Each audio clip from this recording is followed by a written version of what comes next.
Okay, right there, you can see it's running. It's pulling in and out of the garage anyway. I've driven it around the block a few times.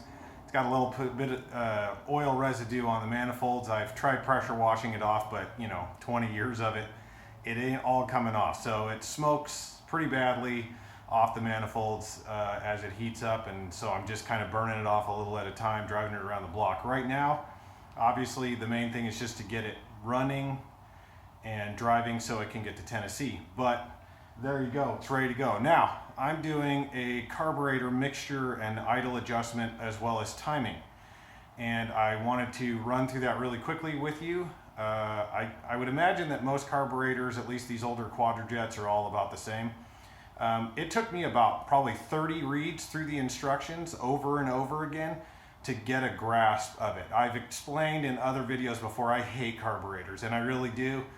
But if you have the right directions or the right instructions, I have the manual, the shop manual from 1968, and you're just patient and you read it over and over again, sooner or later, it's going to kind of start to key in. And so I'm going to show you step by step exactly what it takes to do this. I'm not going to do it on there because it just wastes a lot of video you guys don't want to watch, but I'll give you an idea. At this point, this car, actually with the rebuilt carburetor and the engine basically rebuilt from the pistons up, I don't even have to turn the key for a whole turn of the starter. It fires up with a flick of the key every single time. Doesn't matter how long it stops, starts, heated up, cold, anything, it just automatically just fires right up. But I'm going to show you real quickly exactly how to adjust the mixtures and how completely crazy it is. First, you actually have to go in the car. You got to go up underneath here. Here's the emergency brake. And on this car, the emergency brake has a hydraulic release. This handle right here is the handle for it.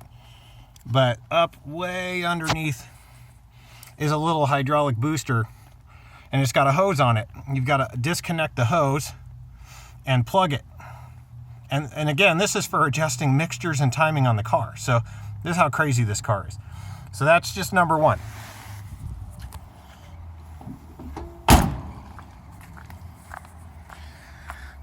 Number two, you have to disconnect the advance on the distributor.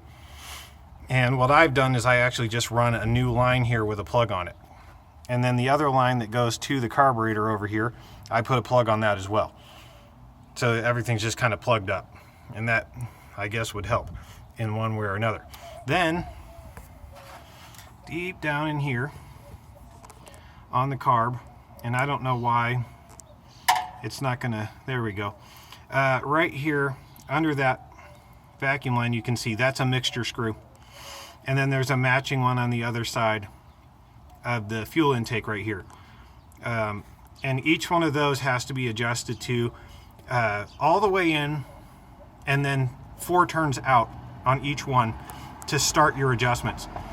And then over here, I can get my finger down in here, right down there. Right there, yeah. That is the idle, the low idle adjuster screw. And you need to adjust that in order to pick up your idle, because when you first start the car with all this stuff disconnected, it's not going to want to start, or it's not going to want to idle. So that's just part of getting that part done. Then from there, you're going to need a timing gun so you can adjust timing.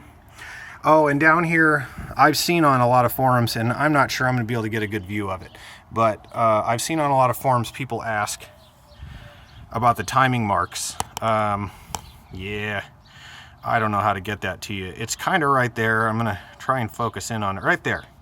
Okay, so right there. What you got is 5. Let me get this right. Geez, now I don't remember. My brain has lost function. I'm pretty sure it's 5, 10, and 15. But it might be 0, 5, and 10, and I think that might be what it is, 0, 5, and 10. And the car with correct fuel in it is adjusted to 5, the center mark. Then what you're going to need in order to get mixtures and everything adjusted, because these cars didn't come with tacks, and it wouldn't matter anyway because you wouldn't be able to look at the tack while you're adjusting, is one of these guys. And these have a tachometer on them, and they use a digital pickup to off of the coil. So you use this big guy right here. I'm gonna get it right here, and this actually hooks to the coil in a specific direction, and that picks up the electrical pulse coming from the coil to the distributor, so it can count when it's firing, and that gives you your RPMs. And then the actual adjustments are a complete nightmare. So again, I have this really cool thing, and I've had to break it down into I think 6 books because it's so huge. But I've printed out the entire digital manual, and it's a full shop manual for the Cadillac. This particular part I've put the brakes and engine in, and you go to this page, and it's not the correct page. It keeps the wind over here, keeps flipping the pages. Anyway, right here, so I'm doing the low speed idle mixture adjustment. And it's all this just crazy stuff you have to do. You got to get the engine to idle at 550 RPM, and then you've got to start adjusting one of the mixture screws until it drops by 20 RPM. Then you got to back it off 1.5 turns, and you got to do all this crazy stuff. Then you got to go over to the other mixture screw, do the same thing. It's completely insane. But if you want a healthy car that's not running lean, doesn't knock and ping and do all that stuff, this is what you got to do. And this is what at